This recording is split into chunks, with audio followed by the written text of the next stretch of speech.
নমস্কার বন্ধুরা, ভবঘুরে চ্যানেলে আপনাদের সবাইকে স্বাগত। আজকে আপনাদের জন্য প্রেজেন্ট করতে চলেছি একটা দুর্দান্ত ভিডিও, আর সেই ভিডিওটা আপনাকে শেষ পর্যন্ত দেখতে হবে। যারা আমার ভবঘুরে চ্যানেলের নতুন দর্শক তাদেরকে বলবো আমাদের ভবঘুরে চ্যানেলটা সাবস্ক্রাইব করুন, অন্যদের শেয়ার করুন এই ভিডিও দেখতে।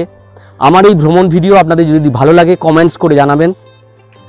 তো প্রসঙ্গে আসি, এই ভিডিওর মূল উপপাদ্য বিষয়টা কি?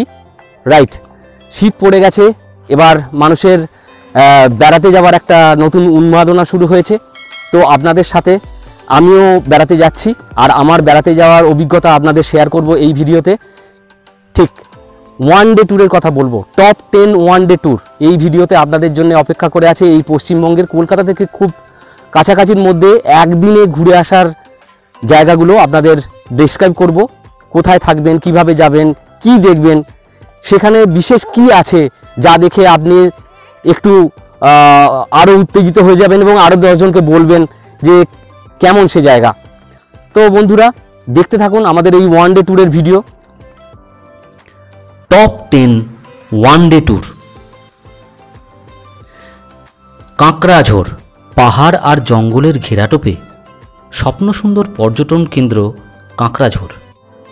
কাঁকড়া কথার অর্থ পাহাড় আর ঝোড় অর্থে জঙ্গল। কাছে পিঠে বেড়াতে যাওয়ার বাই উঠলেই মনে হয় লাল মাটির কথা, জঙ্গল পাহাড়ের কথা, আর ছবির মতো কিছু গ্রামের কথা। হাওড়া থেকে টাটানগরগামী সাউথ ইস্টার্ন ট্রেনের ঘাটশিলায় নেমে 24 কিলোমিটার পাড়ি দিয়ে চলে আসতে পারেন অরণ্যভূমি কাঁকড়াঝোড়ে। সপ্তাহান্তে এমন নির্জন বাসের বিকল্প মেলাভার, নিজের প্রতিটা শ্বাস প্রশ্বাস আপনি টের পাবেন। কুসুম, শাল, পিয়াশাল, মহুয়া গাছের ঢাকা 9000 হেক্টর বনাঞ্চলে ঘুরে বেড়ায় ভাল্লুক, বুনো শুয়োর, সম্বর। চলে আসুন এখানে শুক্রবার রাত্রে। শনিবার গাড়ি বুক করে প্রথমেই চলে যান ঘাগড়া, সেখান থেকে বেলপাহাড়ি হয়ে খাদারানি ড্যাম। আর শীতের সময় আমি নিশ্চিত আপনি পরিযায়ী পাখিদের খোঁজ পেয়ে যাবেন। গাডরাসিনী পাহাড়ের ছোট্ট ট্রেকের অভিজ্ঞতা আপনার অনেক দিন মনের মণিকোঠায় রয়ে যাবে। ওখান থেকে লাল জল গুহা হয়ে বিকেলে দেখুন চিরাকুটির হাট, আর সেখান থেকেই ফিরে আসুন কোনো একটা হোমস্টেতে। কাঁকড়াঝোড় অঞ্চলের হোমস্টেতে থাকার অভিজ্ঞতা আপনার দারুণ লাগবে। আমার ভবঘুরের ভ্রমণে বারবার ফিরে এসেছে এই ঝাড়গ্রাম। কখনো আমি চলে গিয়েছি কানাইশোর পাহাড় পুজো দেখতে, কখনো ডুলুঙে আমি পা ডুবিয়ে বসে থেকেছি। কনক দুর্গার মন্দির থেকে চিল্কিগড় রাজবাড়ি। ঝাড়গ্রাম একটা আমার প্রিয় জায়গা, তাই একদিনের ভ্রমণে আমি প্রথমেই রাখলাম কাঁকড়াঝোড়ের কথা। 2 নম্বরে আছে কালনা 108 শিব মন্দির। শিয়ালদা কিংবা হাওড়া থেকে কাটোয়াগামী ট্রেনে প্রায় 1.5 ঘন্টার মধ্যে আপনি পৌঁছে যাবেন অম্বিকা কালনা স্টেশনে। স্টেশন লাগোয়া টোটো স্ট্যান্ড থেকে আপনি টোটো ধরে নিন এবং 10 টাকার টিকিটে আপনি পৌঁছে যাবেন 108 মন্দিরের সামনে। সামনে সরকারি ফলক শিব মন্দিরের ঐতিহাসিক বিবরণ আছে, তাতে চোখ বুলিয়ে নেবেন। আমি হলপ করে বলতে পারি এমন শিব মন্দির আপনি ভারতে খুঁজে পাবেন না। 1809 খ্রিস্টাব্দে মহারাজ তেজচন্দ্র বাহাদুর এই ইটের মন্দিরগুলো তৈরি করেছিলেন। এই 108 শিব মন্দির 2টি বৃত্তাকারে অবস্থিত। বাইরের বৃত্তে 74টি শিব মন্দির আর ভিতরের বৃত্তে 34টি শিব মন্দির। অনেক অজানা তথ্যে আপনি সমৃদ্ধ হবেন এই ভ্রমণে। 108 শিব মন্দিরের ঠিক উল্টো দিকেই রাজবাড়ির গেট, তার মধ্যেও রয়েছে অনেক মন্দির। সময় নিয়ে দেখতে হবে আপনাকে। ঢুকেই বাঁদিকে প্রতাপেশ্বর মন্দিরের টেরাকোটার কাজ অনবদ্য, রাসমঞ্চ, পঞ্চরত্ন মন্দির, লালজি মন্দির, গিরিগোবর্ধন মন্দির, বৈদ্যনাথ শিব মন্দির। অম্বিকা কালনা এক মন্দিরময় নগরী। একদিনের ভ্রমণে এরকম একটা স্থানের বিকল্প আর হবে না। টপ 10 ওয়ানডে ট্যুরের 3 নম্বরে আছে তারকেশ্বর 10 ঘোড়া ধনিয়াখালী। হাওড়া থেকে সকাল সকাল ট্রেন ধরে চলে আসুন তারকেশ্বর। সময় লাগবে ঘন্টা দেড়েক। স্টেশন থেকে পায়ে পায়ে হেঁটে চলে আসবেন মন্দিরে, বাবা তারকনাথ ধাম। পুজো দিন দুধপুকুরের জল মাথায় নিয়ে বেরিয়ে আসুন। মন্দির লাগোয়া দোকানগুলোর সঙ্গে মহিলাদের আকর্ষণ অনস্বীকার্য, সেটা অবহেলা করবেন না। ওদের কেনাকাটা করতে দিয়ে হাতিগলা গেটের পাশে দুধপুকুরের বিপরীত প্রান্তে ঘাটের চাতাল থেকে মন্দির দর্শন করুন। বিশ্রাম নিন চায়ের ভাঁড় হাতে। খানিকটা সময় আপনার এমনিই কেটে যাবে। বিভিন্ন রকম আচার পট কিনে ঢুকে পড়ুন কোনো একটা লজে।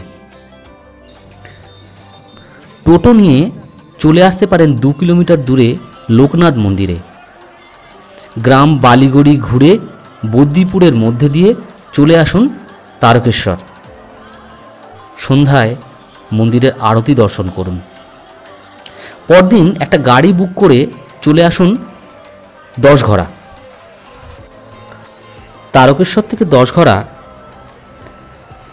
15 কিলোমিটারের রাস্তা। গ্রাম 10 ঘোড়া ঘুরতে আপনার বেশ ভালোই লাগবে। প্রথমে চলে আসুন বিশ্বাসপাড়ায়। পুকুরের বাঁধানো ঘাটের সামনে দুপ্রান্তে মন্দির, সামনে দুর্গা দালান।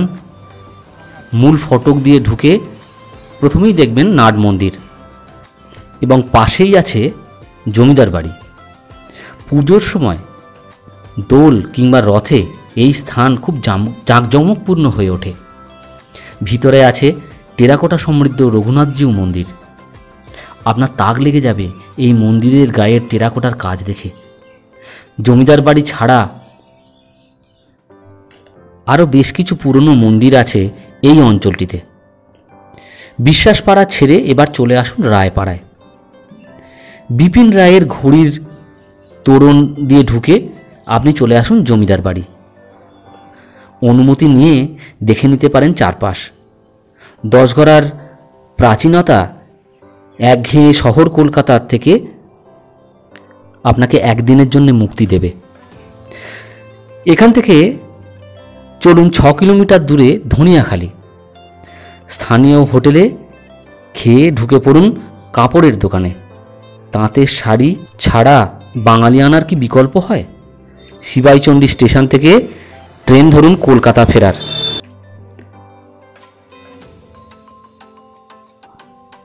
4 নম্বরে আছে কৃষ্ণনগর মায়াপুর নবদ্বীপ। কলকাতা থেকে 3 ঘন্টার ট্রেন জার্নিতে চলে আসতে পারেন নদিয়ার কৃষ্ণনগরে।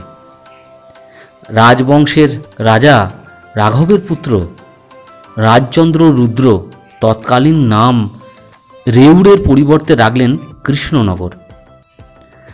রঘুরামের পুত্র কৃষ্ণচন্দ্রের সময় নদিয়া জেলার উন্নতি চরম শিখরে ওঠে। আজ আমরা কৃষ্ণনগরের যেসব পুরাকীর্তি দেখছি তা সেই সময়কার নিদর্শন। রাজবাড়ির মাঠে এই মিনারটির প্রাচীনতা দেখলেই বোঝা যায়। চুনসুরকি খসে ইট বেরিয়ে আসছে। মাঠ পেরোলেই রাজবাড়ির গেট, বিরাট বাগানে ঘেরা দেখার মতো একটা রাজবাড়ি। ক্লাইভের কাছ থেকে পাওয়া কিছু কামান এখনও সংরক্ষিত আছে এই বাগানে। ঠাকুর মন্দিরটির কারুকাজ আপনার মন কাড়বে। শহরের উত্তর প্রান্ত দিয়ে বয়ে চলেছে জলঙ্গি নদী, ছোট্ট হলেও বেশ স্রোতস্বিনী। মাটির পুতুলের জন্য বিখ্যাত কৃষ্ণনগরের যে স্থানটি তার নাম হলো ঘূর্ণি। এখানকার মৃৎশিল্পীরা আন্তর্জাতিক খ্যাতিসম্পন্ন।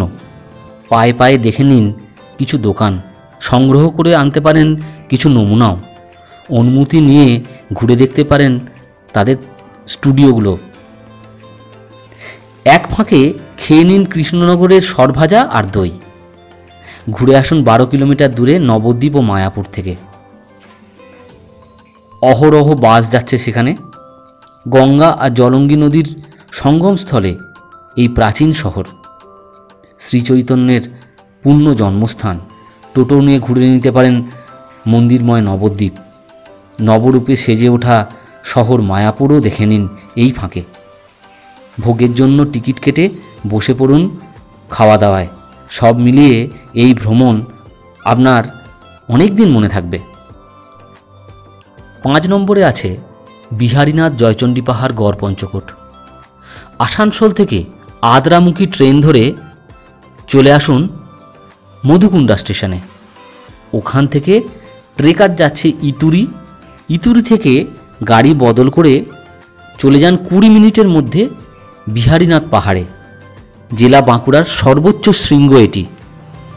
পাহাড়ের কোলে শিব মন্দির, শান্ত ছায়া ঘেরা প্রান্তর। এখানে চাইলে নির্জন বাসও করতে পারবেন। শিবরাত্রিতে এখানে প্রচুর জনসমাগম হয়। ছোট্ট ট্রেক করে পাহাড়ে ঘুরে আসতে পারেন আপনিও। এখানে রাত্রিবাস করে পরদিন গাড়ি নিয়ে চলে যান জয়চণ্ডী পাহাড়। স্টেশন জয়চণ্ডী পাহাড় থেকে অহরহ অটো যাচ্ছে পাহাড়ের পাদদেশে। এই হীরক রাজ্যে শীতকালে পর্যটন উৎসব হয়। সেই সময় সরগরম হয়ে ওঠে চণ্ডী পাহাড়ের পাদদেশ। 420টি সিঁড়ি ভেঙে দেখে নিন চণ্ডীমাতার মন্দির। পাশেই আছে হনুমান মন্দির। পরিত্যক্ত সীমাপোর সিগন্যালটি আপনার মনে কৌতূহল তৈরি করতে পারে। পাহাড়ের ওপর থেকে দেখে নিন রঘুনাথপুর শহর। আর দেখে নিন যোগী ঢালের সুতীক্ষ্ণ শিরদেশ। সকালের দিকে চণ্ডীমাতার মন্দিরে পুজো দিতে পারেন আপনিও। চুপ করে বসে থাকুন ঘণ্টাখানেক। সব ধরনের ক্লান্তি দূর হয়ে যাবে দেখবেন। ওখান থেকে চলে আসুন পঞ্চকোট পাহাড়ে। পুরুলিয়ার আইকন হলো এই স্থল। ভগ্নপ্রায় মন্দিরটি সম্প্রতি সংস্কার করা হয়েছে। 5টি পাহাড়ের সমষ্টি, তাই এটাকে বলে পঞ্চকোট পাহাড়।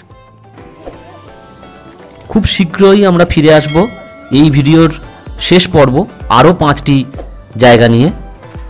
ভিডিওটি শেষ করার আগে ছোট্ট একটু কারেকশান করে নিই। এটাকে ওয়ান ডে ট্যুর না বলে উইকেন্ড ট্যুর বলাই ভালো। উইকেন্ডে বেরিয়ে পড়ার মতো 5টি সুন্দর জায়গা আপনাদের আমরা প্রেজেন্ট করব আগামী ভিডিওতে। ততক্ষণ আপনারা ভালো থাকবেন, সুস্থ থাকবেন। নমস্কার।